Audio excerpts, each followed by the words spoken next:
Bom dia, irmãos. Graça e paz. Vamos dar continuidade, então, se o Senhor permitir, ou melhor dizendo, o Senhor permitindo, a gente dar sequência do que eu já... sequência do resumão que eu fiz domingo passado, e cheguei levemente a abordar essa questão da sabedoria humana como também um dos pilares que Paulo está tratando com os coríntios e que tem provocado problemas entre eles, divisões entre eles, né? Com essas misturas de perspectiva. Quando nós perdemos o propósito comum que devemos ter em Cristo, nós damos lugar a outros propósitos. Às vezes, bons propósitos, né? Aquela história, né? Boas ideias, mas, né, às vezes corremos o risco de termos a experiência de usar, né? E temos aquela brilhante ideia de tentar segurar a arca com a mão e não foi bem essa a vontade do Senhor, né? Então,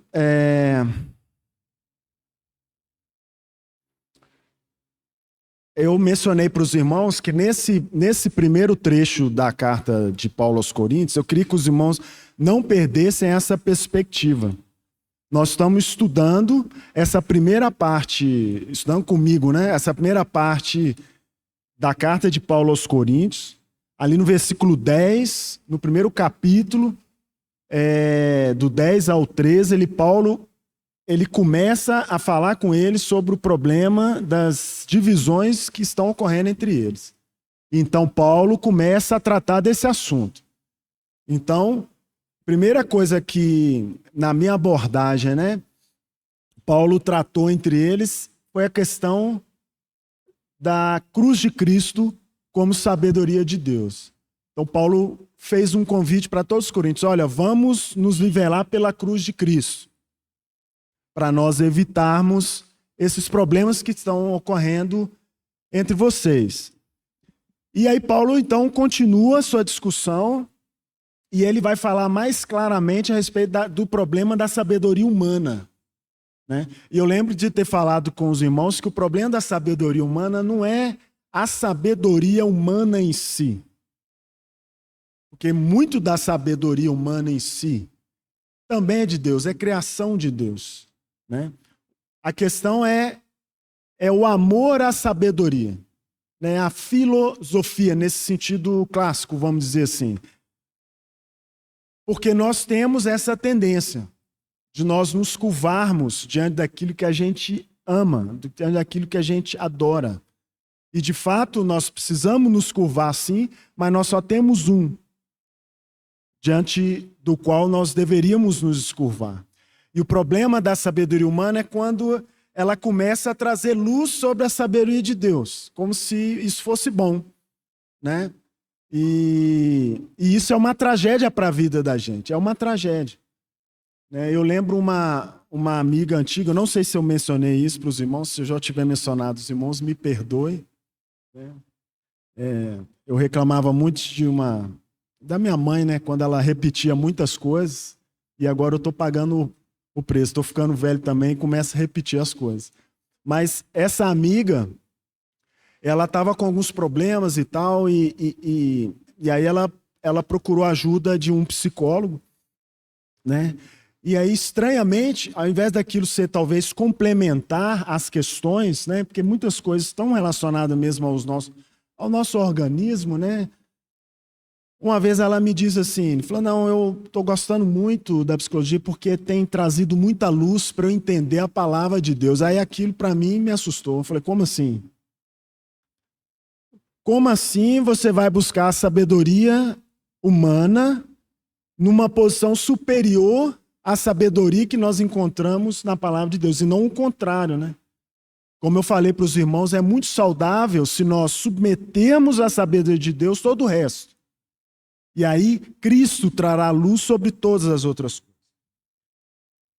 E aí, nesse ponto dessa questão de sabedoria, né?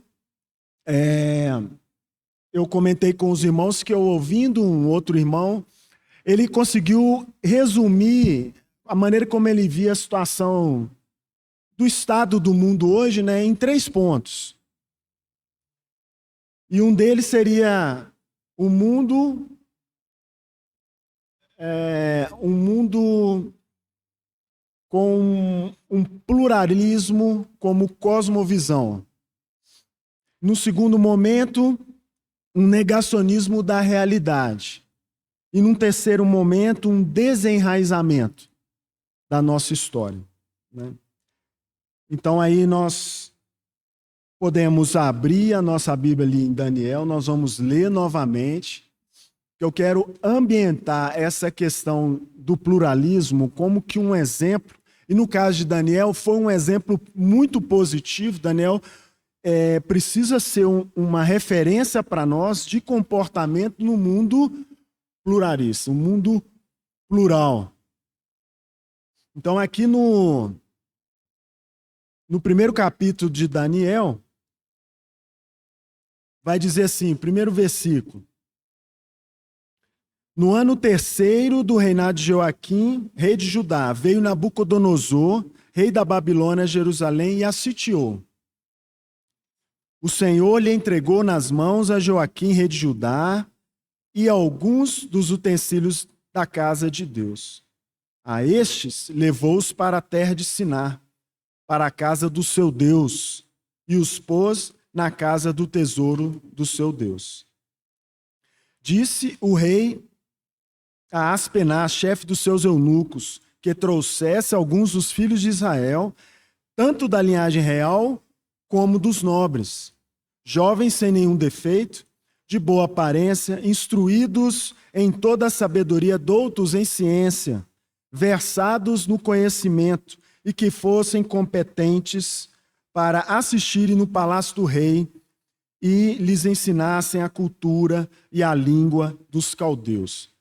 Então aqui está um excelente exemplo dessa questão do pluralismo. De onde que veio o povo de Judá? De onde que veio Daniel e seus amigos? Né? Vou dar spoiler para os irmãos. Né? Eles vieram exatamente de um cenário onde não havia esse pluralismo, exceto pela questão pura e simples da idolatria que estava imersa ali entre eles. Mas naquela terra, na terra do Senhor, ali em Judá, ali em Israel, a idolatria era estranha. E o Senhor então profetizou que se eles não consertassem isso, o Senhor os puniria e os levaria cativo. Isso aqui não foi novidade para eles.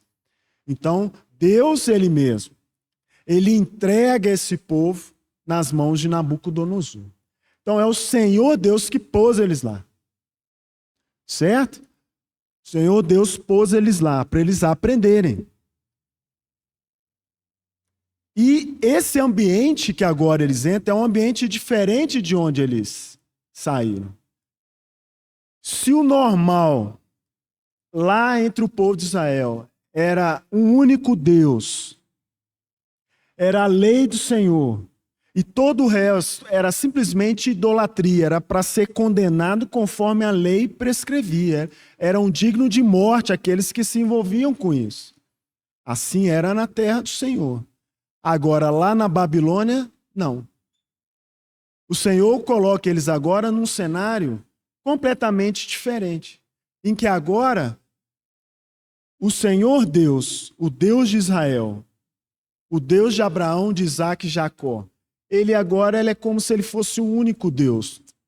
O contrário, que ele fosse mais um Deus entre todos os outros, representado aqui pelos utensílios que foram colocados agora numa sala lá, junto com outros, dentro de outros dominados pelo Império Babilônico, e ali tudo misturado. É óbvio, irmão, que isso aqui é uma representação. Isso aqui serve para agora, para iniciar um processo de restauração do povo de Israel. Né? É óbvio que o Senhor Deus que os colocou ali. O Senhor Deus, ele permaneceu o tempo todo. O Senhor Deus, ele mesmo, permaneceu o tempo todo no seu tabernáculo. Né? O Senhor permaneceu o tempo inteiro no seu tabernáculo. Mas, olhando na perspectiva do povo de Israel, agora eles estão num ambiente completamente diferente, né? E interessante que o Nabucodonosor, ele fala assim, ó, traz aí jovens que estejam lá no topo da elite do povo de Judá. Traz lá. Eles eram bonitos, saudáveis, inteligentes, estudados, eles conheciam das coisas. Traz eles, que são eles que nós vamos trabalhar aqui, para que eles aprendam a cultura do povo caldeu, para que eles aprendam a língua dos caldeus. E aqui nós vemos, então, uma metodologia fantástica. Fantástica, uma estratégia de guerra fabulosa. Porque eles iniciam, então, um processo de aculturamento da elite de Judá. E a gente sabe, as elites, normalmente, o que acontece com os que não estão lá? Eles olham para a elite como uma referência. E isso é assim até hoje. As elites dominam, sejam por razões de poder econômico, poder do conhecimento, poder político, seja lá o que for, né? As elites, elas que tomam conta, né? Então, essa foi uma estratégia importante, e o Senhor permitiu que eles fossem inseridos dentro desse pensamento de Nabucodonosor, e ele fazia isso com todo mundo, né? Então, está lá a elite do povo de Judá, os utensílios do templo da casa de Deus lá em Israel, que deveria estar lá em Jerusalém, de onde nunca deveria ter saído. E agora está lá numa sala. É mais um. Então ali começa-se, com respeito ao povo de Judá, uma experimentação desse pluralismo. Pluralismo que aqui ele se revela como um pluralismo religioso, mas também em outros contextos. Eu quero definir melhor para os irmãos esse termo do pluralismo. Esse pluralismo que eu estou falando, isso sempre existiu. Mais recentemente, sei lá, de umas 2, 3 centenas de anos para cá, né, estudiosos vêm definindo isso de uma maneira mais acadêmica, né? E mais nesse tempo que a gente vive. Desculpa, irmãos. Esse termo, então, ele foi entendido e definido com bases no relativismo. Então, num tempo pós-moderno, né, onde que na modernidade cria-se em alguma verdade. A gente poderia até discordar, mas havia valor na busca por uma verdade que fosse verdade para todo mundo. E o relativismo veio abolir essa ideia. E o pluralismo ele é construído, então, em cima disso. Essa ideia de que não há uma verdade absoluta que permite que conceitos, filosofias, religiões, que são muitas vezes antagônicas, que elas permaneçam ou convivam, né, juntas, num estado, digamos, de permanente inconsistência e contradição. E isso parece tão lógico, mas, irmãos, pasmem, não é. Os irmãos entrem numa universidade hoje que deveria ser um espaço para cultivar o conhecimento na sua maneira mais pura, um desejo de descobrir as verdades em tudo, né, da natureza, do pensamento, o que seja. Mas os irmãos vão ver hoje como que se tornou um poço de contradições. Porque isso é cultivado hoje. Coisas que são racionalmente opostas, permite que sejam colocados para conviver juntos. E é por isso que o cristianismo ele é tão odiado. O cristianismo, irmãos, não serve para conviver dentro desse espaço pluralista. Porque eu vou contar um segredo para os irmãos. O pluralismo que a gente vê na sociedade hoje, do mundo inteiro, ele não é tão pluralista assim. Ele tem suas limitações. A gente vai vendo aqui. O pluralismo é complicado, mas ele não aceita tudo. Né? O pluralismo, para um pluralista, se você chegar para ele e falar assim, não, mas eu creio que há um só Deus. Ele fala assim, então você não serve para estar aqui. Nós não queremos discutir com você, porque aqui nós discutimos todas as possibilidades são aceitas. Não, mas então, eu creio que todos os outros estão errados nesse ponto. A gente pode até concordar em pontos que nós temos em comum, mas esse ponto eu não concordo. Não, não serve. Não serve. E aí, como eu lembrei para os irmãos, né? Nós precisamos diferenciar a questão da pluralidade, porque a pluralidade ela vem de Deus. O nosso Deus, quando ele cria esse universo, ele cria um universo plural. Basta nós olharmos os animais, as plantas, olhamos para nós mesmos, há uma pluralidade de muitas coisas. Né? Mas é uma pluralidade que convive pacificamente com a singularidade de Deus. Então, quando nós olhamos para Efésios capítulo 4, e aí quando nós vamos ler aqui, olha, há um só Espírito, há um só corpo, há um só batismo, há uma só fé, há um só Deus, que é Pai de todos, há um só Criador. A pluralidade divina, ela convive perfeitamente com isso. Porque é uma pluralidade que como é que eu posso dizer? Ela não conflita com essas singularidades, ou seja, contribui, ela vem de um Deus que é único e singular. Então não há confusão, não há contradição aqui. O problema do relativismo é que ele não suporta isso. O relativismo, o pluralismo, né, usando o termo que eu quero enfatizar, ele rompe com tudo isso. Ele não se satisfaz com a pluralidade, porque para ele agora não interessa a verdade. E eu queria contar uma parábola para os irmãos. Se não me engano, é uma parábola... Não, isso eu tenho certeza. Se não me engano, é outra coisa. Mas é uma parábola que ela é tida como assim, um marco assim, para exemplificar nas universidades. Se você contar isso na universidade, você vai ser um cara muito legal, assim, né? Eu vou contar essa parábola. Se não me engano, o irmão Pablo ele já contou essa parábola aqui, mas num contexto até muito positivo. E, se não me engano, foi num contexto de múltiplas perspectivas. Então, e ela é muito usada assim nos setores assim mais corporativos, né?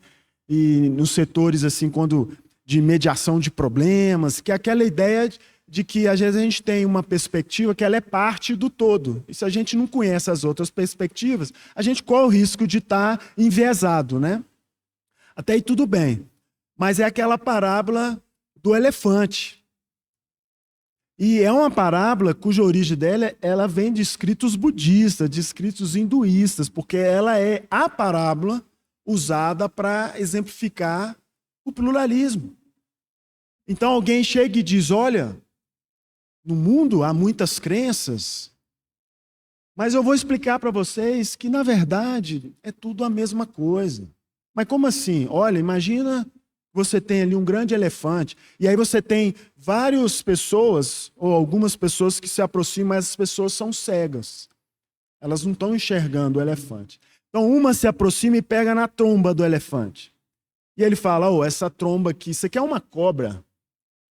Aí o outro que pega lá a perna do elefante, fala, olha, isso aqui é um tronco de árvore, né? Um pilar, alguma coisa assim. O outro toca o corpo do elefante, vai bater na mão assim, falando, isso aqui parece uma parede, né? Uma parede aqui, esqueceu de lixar essa parede aqui. Outro pega, de repente, no rabo do elefante, vai ser uma corda, né? Alguma coisa assim nesse sentido. Moral da história. Olha, tá vendo? Todos nós somos como que cegos. Uns entendem que é uma cobra, outros entendem que é isso, que é aquilo, que é uma parede. Mas, na verdade, é um elefante. Os cegos não sabem ainda, mas é. Aí essa parábola é usada para falar, tá vendo? É isso que acontece conosco hoje. Isso é usado para demonstração desse pluralismo. De fato, é um bom exemplo de que a gente olha para o estado das coisas, é uma boa palavra para, infelizmente, demonstrar essas coisas. Mas é uma palavra muito estranha. Primeiro, porque o narrador ele sabe que é um elefante. Aí isso já causa uma estranheza. Como é que ele sabe que é um elefante? De onde que ele está olhando? Né? De onde que ele está olhando? E o outro ponto é, quem disse que nós somos cegos? Quem disse? A história de redenção que nós cremos. Deus se revelou plenamente em Jesus Cristo. Deus, Ele mesmo, se revelou plenamente no Senhor Jesus.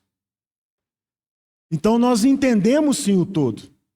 Nós sabemos sim o que o todo representa. Nós enxergamos isso sim. Então não somos todos cegos. Não somos todos cegos. O problema desse relativismo é que ele não para em pé. Ele não para em pé. Eles são uma daquelas perspectivas.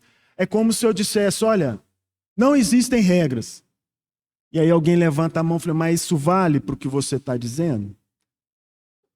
E aí não tem jeito. Esse é o problema do relativismo. Porque ele elimina a si mesmo. Ele não para em pé. Né? Não para em pé. Então, irmãos, esse entendimento pluralista, né, da concepção de mundo, nas ideias do mundo, nessa mistura das religiões, isso cria um ambiente insuportável. Insuportável.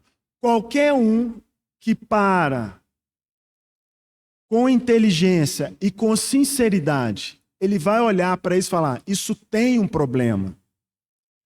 Como poder relacionar coisas que são opostas? Não tem jeito. E aí, esse sentimento todo misturado, isso começa a causar rupturas internas. Alguém olha e diz, está tudo certo. O outro olha, coça a cabeça, como é que está tudo certo? O budismo, que não tem nenhum conceito de Deus propriamente dito. Aí você tem as religiões monoteístas, e aí você tem as religiões humanistas, aí você tem as religiões não religiosas, você tem as religiões naturalistas. Ciência hoje é também uma religião, a má ciência. E aí você vai, não tem jeito, isso se conflita. E o sincero de coração, ele não consegue, ele não sobrevive a isso. Ele não sobrevive a isso. E muitas vezes ele entra por um caminho de externalidades. De externalidades. Ele começa a viver uma vida superficial. E o seu coração destroçado. Eu entendo, irmãos, que aqueles que se deparam com isso, eles entram por um caminho de negação. Né? Muitos usam a palavra da filosofia, que é uma palavra que é o niilismo. Né? Eles têm um coração niilista, um coração desesperançoso, um coração que não enxerga mais sentido nas coisas. Se está tudo certo e está tudo errado ao mesmo tempo. Não tem jeito da mente suportar isso. E isso é esse ambiente em que Daniel foi inserido, e é um ambiente em que os coríntios viviam, tanto os gentios quanto os judeus. Eles viviam num ambiente assim. Um ambiente assim, terrível. Né? E aí,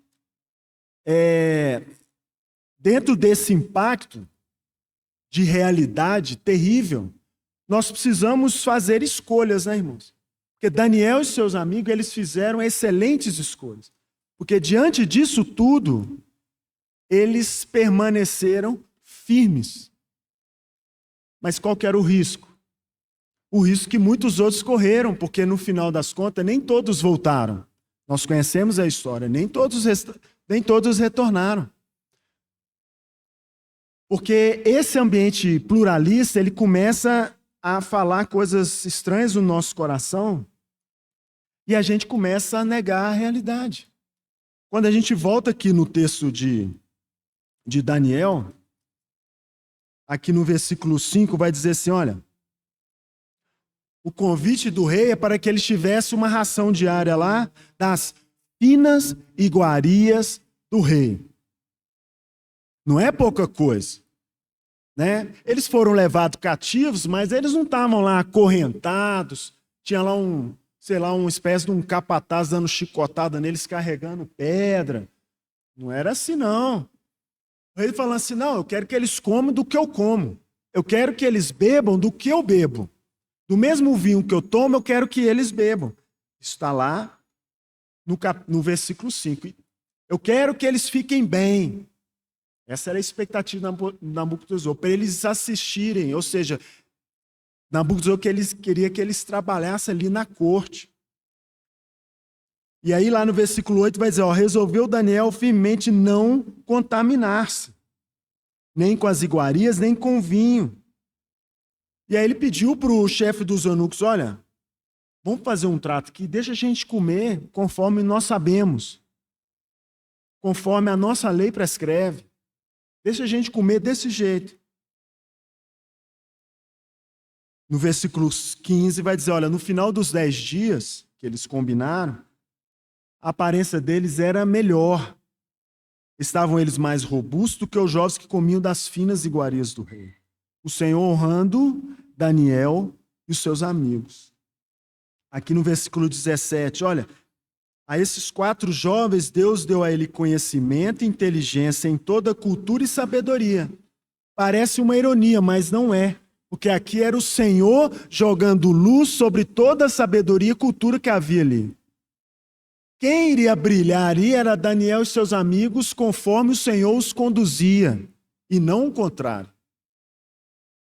E o Senhor dando a eles inteligência em toda cultura e sabedoria, e a Daniel deu inteligência de todas as visões e sonhos.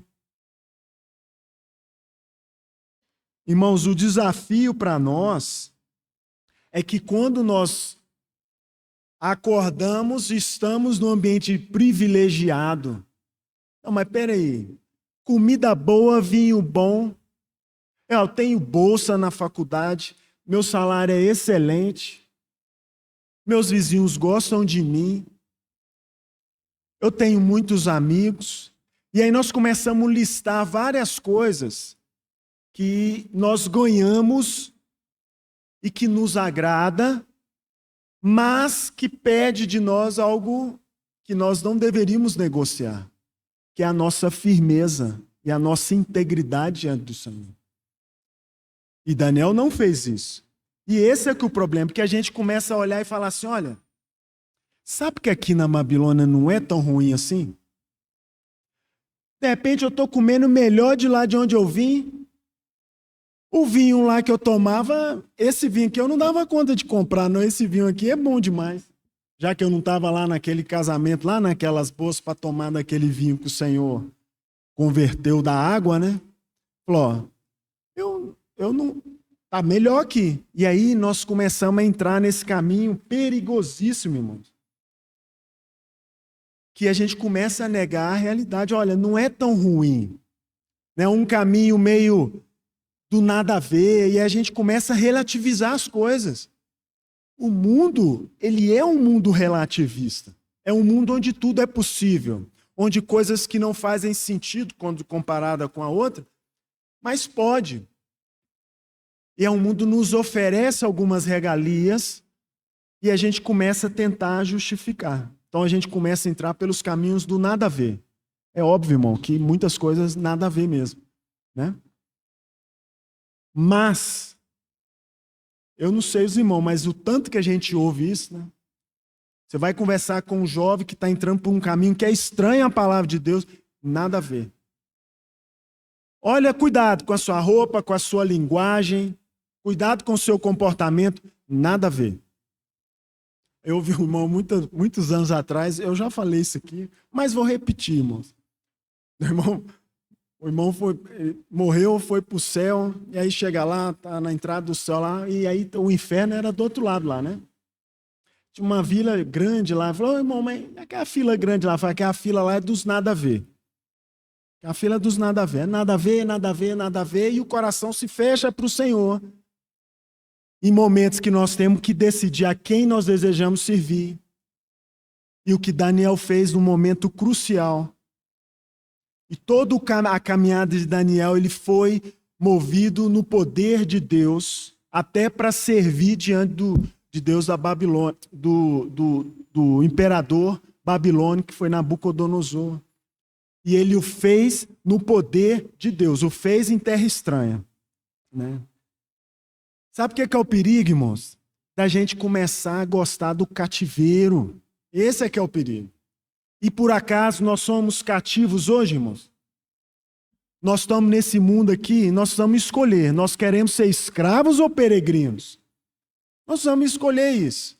Porque o caminho do peregrino ele é diferente, irmãos. O caminho do peregrino ele submete a sabedoria do tempo que a gente vive à luz de Cristo. Então nós trabalhamos, nós estudamos, nós participamos de várias esferas da sociedade à luz de Cristo, como peregrinos. Porque quando a gente perde a perspectiva do peregrino, nós começamos a olhar e ver, tá bom demais aqui na Babilônia. Senhor, demora a voltar, não volta hoje não. E agora eu começo a falar assim, porque eu quero falar nessa perspectiva do desafio dos cristãos. Assim como foi o desafio que Daniel teve, o desafio dos coríntios no mundo pluralista. E esse é que é o problema. Porque aqueles que não conhecem o Senhor, eles estão completamente perdidos. O problema são os que já conhecem o Senhor, e é nessa o foco que eu quero trazer, e aí começa a ter aquele coração dividido. E o desafio de ser diferente no mundo hoje é porque se você for muito diferente, você corre risco de não ser aceito. Você corre risco de não ser aceito. Você corre risco de ter que negociar seu trabalho. Você corre risco de mudar seus amigos. Você corre risco de não estudar as coisas que você gostaria na universidade, porque eles não querem que você exponha algumas verdades. E então, o problema é isso. Essa mistura no nosso coração. E Tiago está a todo momento falando para a gente, olha, vós que sois de ânimo dobre, limpai o coração. Isso é pecado, irmãos. É pecado. Tiago fala mais no início, se não me engano, no capítulo 1, ele fala, homem de ânimo dobre, inconstante nos seus caminhos. Essa é a realidade possível quando nós temos opções demais e a nossa fé ela se enfraquece. Os irmãos sabiam que sinagoga foi um negócio que foi possivelmente criado num contexto lá da Babilônia? Sinagoga parece ter sido uma coisa que nasceu lá na Babilônia. Uma tentativa que tem as suas partes positivas, mas é algo que transformou para sempre a vida judaica, vamos dizer assim, né? Essa ideia de tentar fazer bolhas na Babilônia. Então, os judeus se saíram da sua terra, foram levados para lá porque estavam virando as suas costas para Deus. E, de repente, então, eles têm essa brilhante ideia, vamos fazer um negócio aqui para a gente não esquecer das leis, para não esquecer. E o que eu acho surreal nisso, que isso perpetuou. Isso foi perpetuado ao longo da história. Então, é possível, e não que seja possível, a gente encontra sinagogas espalhadas no mundo inteiro. Sinagogas em terra estranha. E essa não é uma ideia de Deus, que muitos entendem até essa ideia de igreja enquanto ajuntamento local, essas ideias deturpadas, também parte um pouco desse princípio de sinagoga, né? Mas não é fácil, irmãos. Não é fácil nadar contra a correnteza. Não é fácil.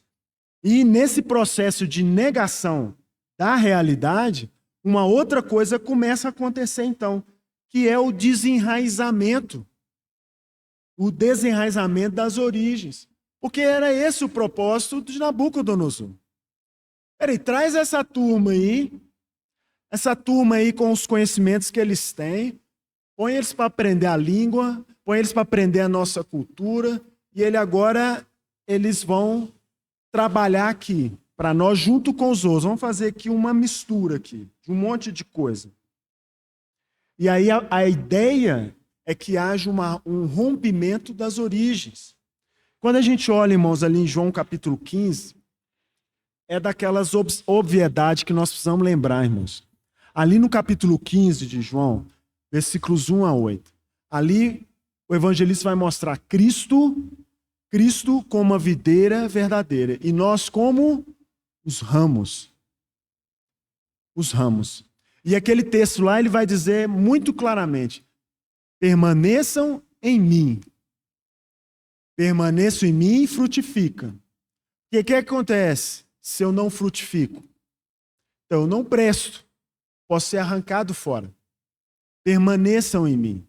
E esse é o desafio nosso nesse ambiente plural. E esse pluralismo, o que ele deseja é isso. Talvez a última etapa é esse desenraizamento. Saia da árvore onde você foi plantado. Saia daí. Existem muitas outras possibilidades. Muitas outras. E aí o que acontece? A gente começa a ceder, é o nada a ver, a gente começa a negociar, porque tá bom, essa comida é boa demais, o vinho do rei é bom demais, tá bom demais aqui na Babilônia. Começa um rompimento. E é interessante, irmãos, porque quando a gente olha aqui no versículo 7, o que acontece aqui? Que eu acho uma estratégia fantástica. Fantástica. O chefe dos eunucos lhe pôs outros nomes. Daniel, Ananias, Misael e Azarias. Esses eram os nomes de Daniel, obviamente, e os seus amigos.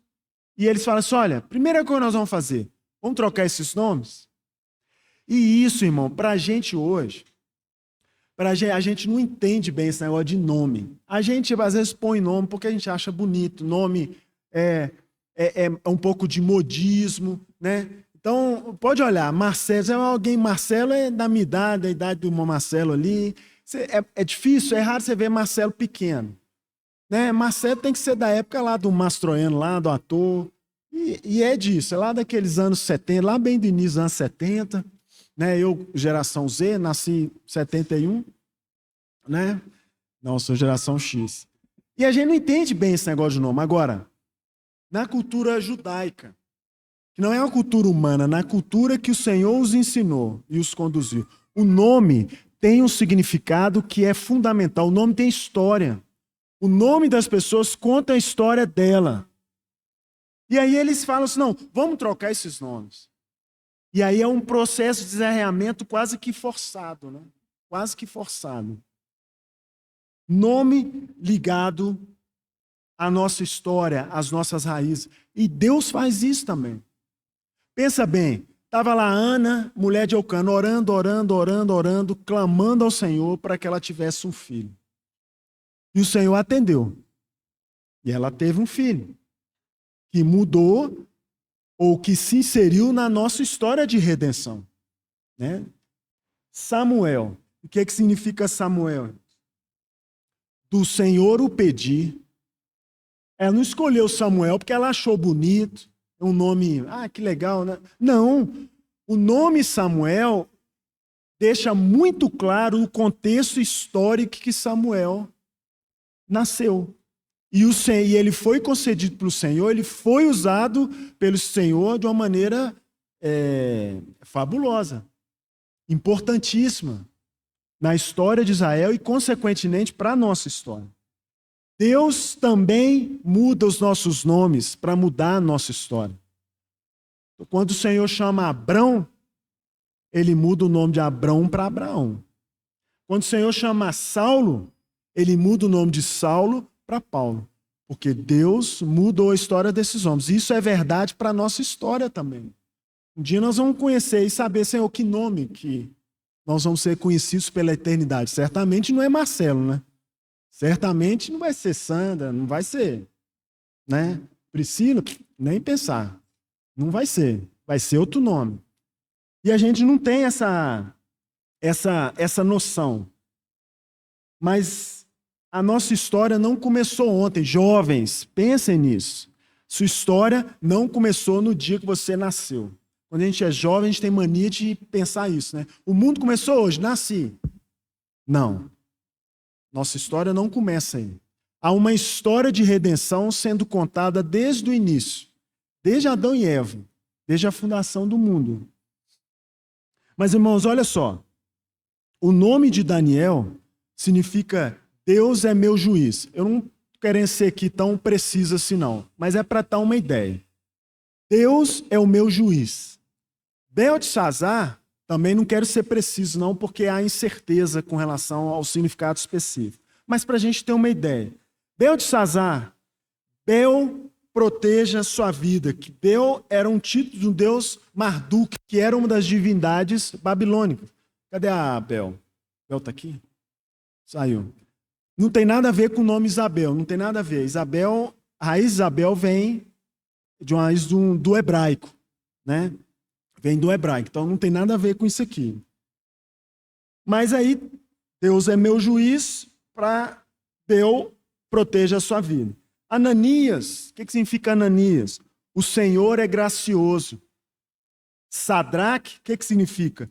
Comandante de Acu. Mais ou menos isso. Acu, supostamente, um deus da lua, ou seja, uma das divindades do panteão babilônico. A Misael, quem é como Deus, quem é como ele. Mesaque, quem é como Deus, Acu. Azarias, o Senhor ajuda. Abednego, servo de Nebo, servo de Nabu, que era o Deus da sabedoria e da escrita. Percebe qual que é a ideia? Não, esqueça de onde vocês vieram. Vocês vão construir aqui agora uma nova história. Vocês vão construir agora uma nova história. Há uma clara tentativa de deturpação da linguagem, do comportamento, do pensamento, de todas as coisas. Então, irmãos, essa crise de enraizamento, ela está ligada ao desejo de ser aceito pela cultura dominante.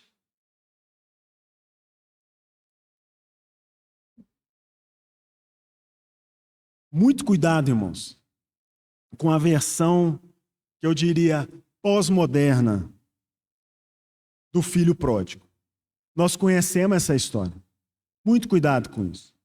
Lá em Lucas 15, a parábola, que na verdade é a parábola de um pai que tinha 2 filhos, que aqueles 2 filhos eram pródigos. O que é ser pródigo? É ser mão aberta. Eu gasto tudo, eu quero aproveitar a vida. É uma perspectiva, num conceito mais negativo, é uma perspectiva meio hedonista, né? O filho pródigo, ele fez isso, o que a gente chama, né, de filho pródigo. Então, na parábola do pai que tinha esses 2 filhos, esses filhos, eles tinham um coração nihilista, um coração em que eles estavam lá com o pai. E eu vou chamar aqui a atenção para esse nihilista cristão, se a gente pode dizer assim. É um nihilista gospel. Eles estavam lá com o pai, mas eles não amavam o pai. Um era mais corajoso. Ele falou, pai, me dá a sua herança. Isso para aquele contexto, naquela época, isso era terrível. Você está querendo matar o pai antes da hora. Falar em herança é depois da morte do pai. Não, me dá a parte da minha herança aí. E olha que a parte dele não era maior, porque ele era o irmão mais novo. Me dá aí o que eu tenho direito. E ele sai pelo mundo. Interessante, né? Por que ele não saiu sem pedir herança do pai? Ah, mas aí que está o negócio. Aí que está o negócio. Eu quero o que o pai pode me dar, mas eu não quero o meu pai. O que ficou em casa, ele também não era muito diferente. Porque ele estava lá trabalhando, mas ele queria ganhar algumas coisas. No primeiro momento que ele foi desafiado e que o pai recebeu o outro filho, né, numa perspectiva de arrependimento, ele recebe aquele outro lá e ele logo fala: ah, mas espera aí, eu estou aqui, nunca me deu um novilho aí para eu celebrar com quem? Com os meus amigos, nunca me deu. Provavelmente ele estava lá esperando, não veja a hora do meu pai morrer, para eu tomar conta de tudo que é dele. A versão pós-moderna, irmãos, é quando o nosso coração ele tem essa perspectiva. Porque o niilista cristão, ele é muitas vezes fruto desse pluralismo absurdo. Um pluralismo que nos faz cair num caminho estranho para o cristão. Porque o cristão, ele passa a ter, eu estou falando dos riscos, né? Esse coração dividido. Então é estranho, ele começa a querer os freios da ética, né, da moral cristã para a sociedade. Ele quer isso. Mas ele vive externamente como cristão. No coração, ele não ama o pai. No coração, ele não ama o pai. Mas eu até gosto da ética cristã. Eu até gosto desse modelo de família. Eu acho legal isso. Eu prezo isso. Então, um coração cheio de incredulidade, mas incapaz de romper com Deus, e aí você começa a viver duas vidas. Uma externa e o seu coração desesperançoso, né? Um coração que não tem esperança. Entra para um caminho legalista, uma vida legalista. Uma vida em que você, né, que esse sujeito, essa pessoa que divide o seu coração, que ele quer o mundo tal como ele é, plural e cheio de contradições. E aí ele começa a ficar nesse caminho, ele quer as finas iguarias do rei, ele quer o vinho do rei, mas ele também quer outras coisas que ele acha bacana, importante, ele vive uma vida de máscara. Um desenraizamento, irmãos, que mantém as esperanças, que mantém as aparências, mas o coração está desconectado do Pai. Porque eu não amo o Pai. Eu amo as coisas que o Pai pode me dar. Eu amo as coisas que o Pai pode me dar. E aí a gente pode olhar para esse cristianismo, a gente pode falar isso entre aspas, né? Ele se desdobra de várias maneiras. Um cristianismo cultural, um cristianismo que se vive pela música. Por exemplo, um cristianismo pela arte, é um cristianismo cultural, um cristianismo de cinema, um cristianismo de YouTube, um cristianismo de Instagram. Um cristianismo cultural, um cristianismo terapêutico. E eu já mencionei em outros momentos sobre essa questão da terapia gospel. Um cristianismo que a gente começa, o niilismo ele tem esse problema, né? O niilismo secular. Como ele rompe com tudo, como nada faz sentido, então ele olha para si mesmo. Então os outros que se explodam, como um personagem de Dostoiévski num livrinho difícil de ler. Eu já li e é ruim de ler. Mas o personagem ele é niilista e ele fala logo no começo, olha, eu sou um homem mau, eu não estou nem para ninguém, que o mundo se exploda desde que eu consiga tomar o meu chá. São 5 horas da tarde, eu preciso tomar o meu chá. O niilista ele volta para si, porque nada mais importa. E por isso que é impossível viver essa realidade. E para ser possível viver essa realidade, nós precisamos, então, botar um pé numa coisa e em outra. Então, num coração a gente se desconecta, mas na prática nós precisamos de respirar, nós precisamos de algumas travas, nós precisamos de limites.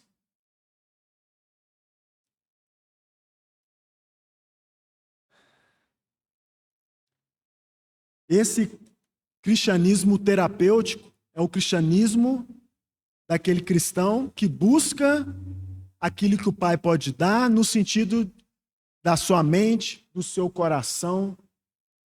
Ele quer alívio, ele quer satisfazer a si mesmo. Ele quer encontrar sentido para si mesmo aqui. Ele quer ser feliz aqui. Ele quer as suas realizações, os seus sonhos, ser satisfeito aqui.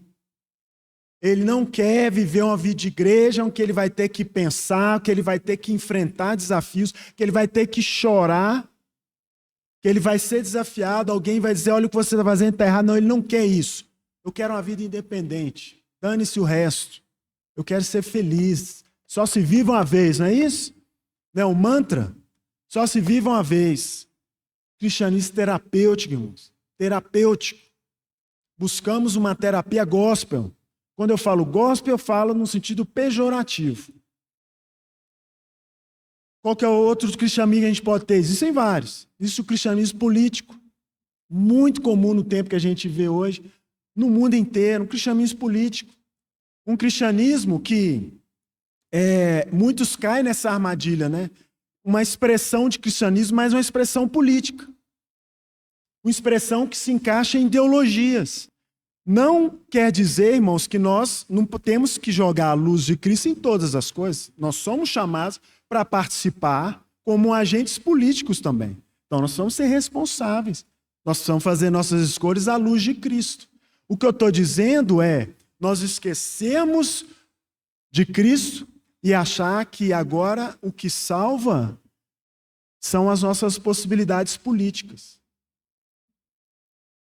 Então, a nossa esperança não está mais em Cristo, está em agentes políticos. Então, é o seguinte, para resolver o problema desse mundo aqui, eu vou virar presidente, eu vou virar isso, tendo a minha esperança nessas coisas.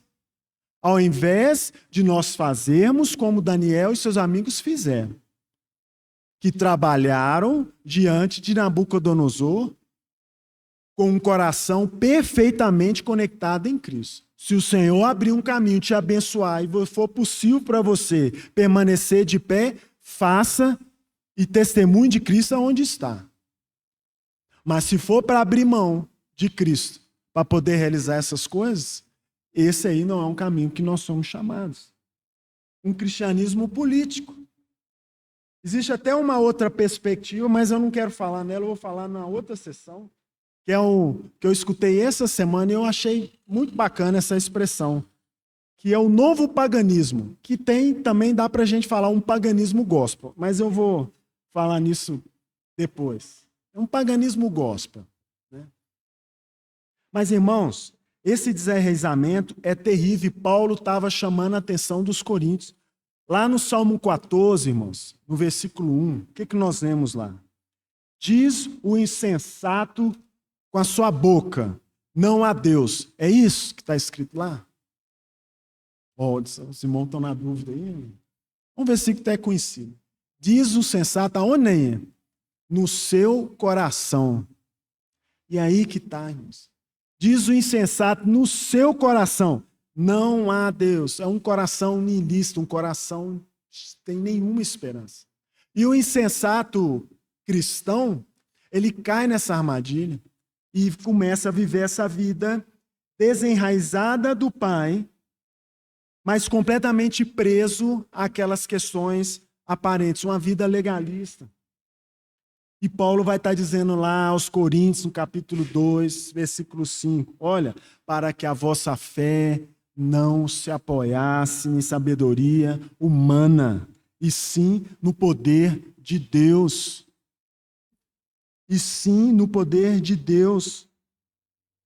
Não se engane a si mesmo. Capítulo 3, versículo 18 de 1 Coríntios. Não se engane a si mesmo.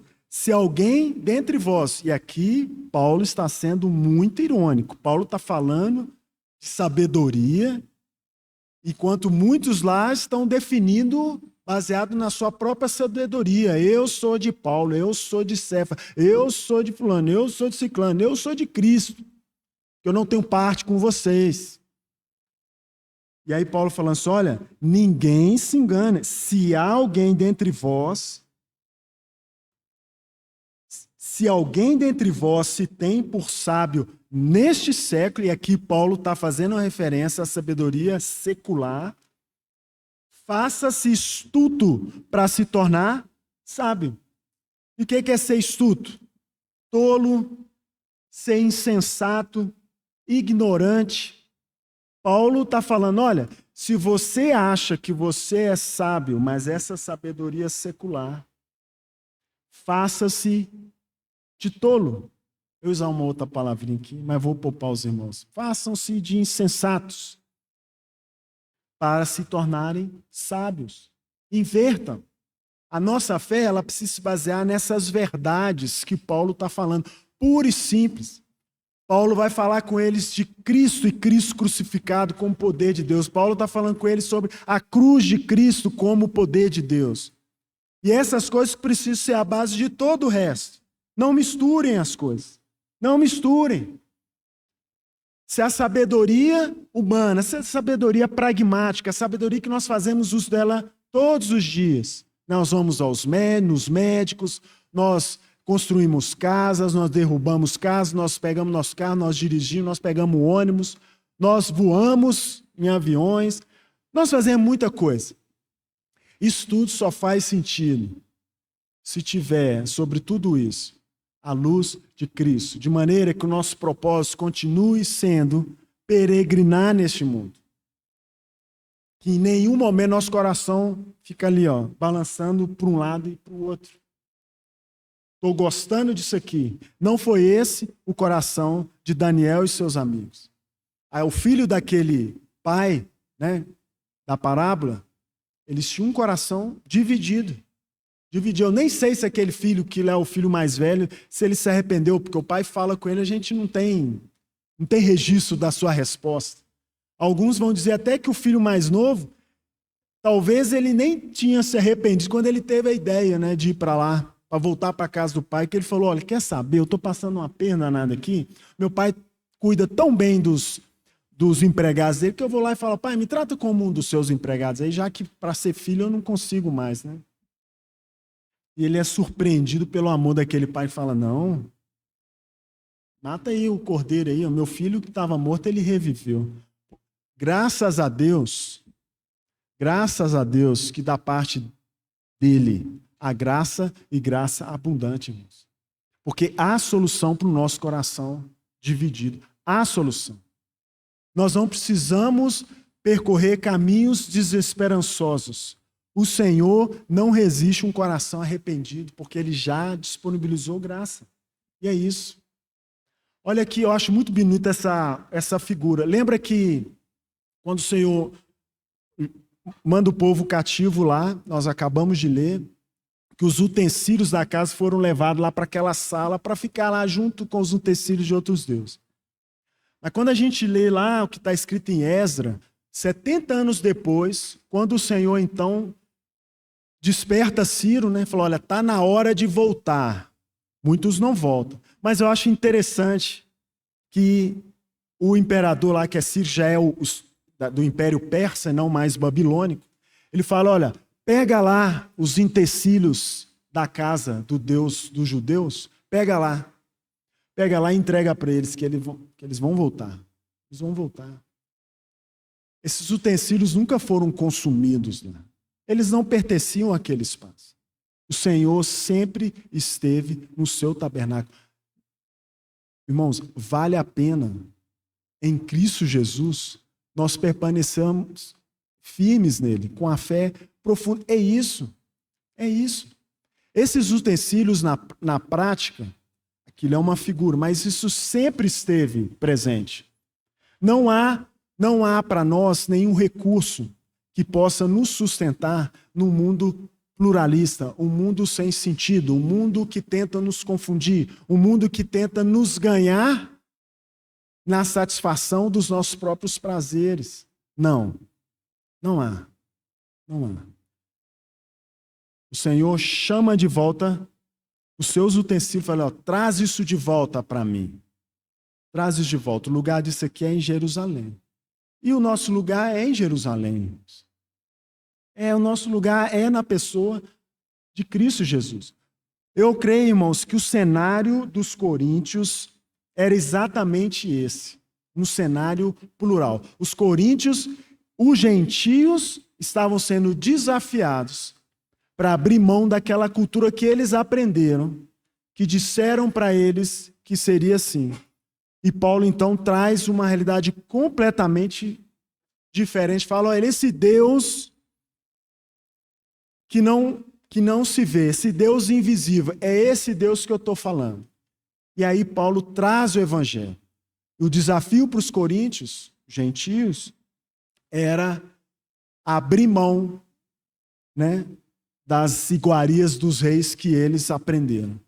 Ainda que para os judeus que conheciam, que a eles também foi dado esses oráculos, né, como Paulo fala aos romanos, o desafio para eles era sobreviver e permanecer fiel à palavra nesse mundo plural. E muitos rejeitaram o Messias, muitos rejeitaram, e eles também deram muito trabalho na igreja primitiva. Porque eles também não queriam abrir mão daquilo que eles entendiam, e era uma mistura. Os judeus também, os ortodoxos, gostavam muito dessa mistura da sabedoria que eles aprenderam, e uma sabedoria que já não encontrava respaldo mais na palavra. Isso tinha se tornado uma sabedoria humana. Que o Senhor, irmão, nos livre disso. Que o Senhor nos livre disso. A nossa fé precisa estar firmada em Cristo. Que o Senhor jogue luz em todo o resto que nós façamos, né? De maneira que nós não percamos a mente do peregrino. Porque no final das contas, irmãos, é isso. A gente pode falar aqui de coisas diferentes, falar em pluralismo, falar nisso, mas no final das contas nós precisamos de uma mente transformada. Daniel é um exemplo disso. Daniel não foi abalado porque a sua mente tinha sido transformada. Ele sabia a quem ele servia. Que seja assim conosco, que o Senhor tenha misericórdia de nós. E lembremos, a graça do Senhor suficiente para nos sustentar e nos livrar das armadilhas do inimigo, das tentações. Amém? Senhor, nós somos gratos a Ti por isso, Senhor. Porque os desafios são muitos. O mundo em todo o tempo tenta negociar valores, negociar as raízes que nós temos em Ti, negociar a história de salvação que nós temos em Ti, para que nós tomemos e aproveitemos nesse tempo aqui tão temporário, Senhor, tão passageiro. Senhor, livra-nos disso, Senhor. Dê-nos um coração que encontra descanso e descanso somente em Ti. Que a nossa fé seja absolutamente fundamentada em Ti. Que nós usemos da Tua sabedoria como poder do Senhor. Que nós sejamos agentes que peregrinam contra a cultura desse mundo e não agentes que cedem à cultura desse mundo. Senhor, que o Senhor tenha misericórdia de nós e nos abençoe, nos fortalecendo, a nós como família, como maridos, como esposas, como jovens, homem, mulher, fortaleça-nos, Senhor, para que haja testemunho do Senhor em todo e qualquer lugar que nós ponhamos os nossos pés. E essa é a oração que fazemos juntos, em nome do Senhor Jesus. Amém.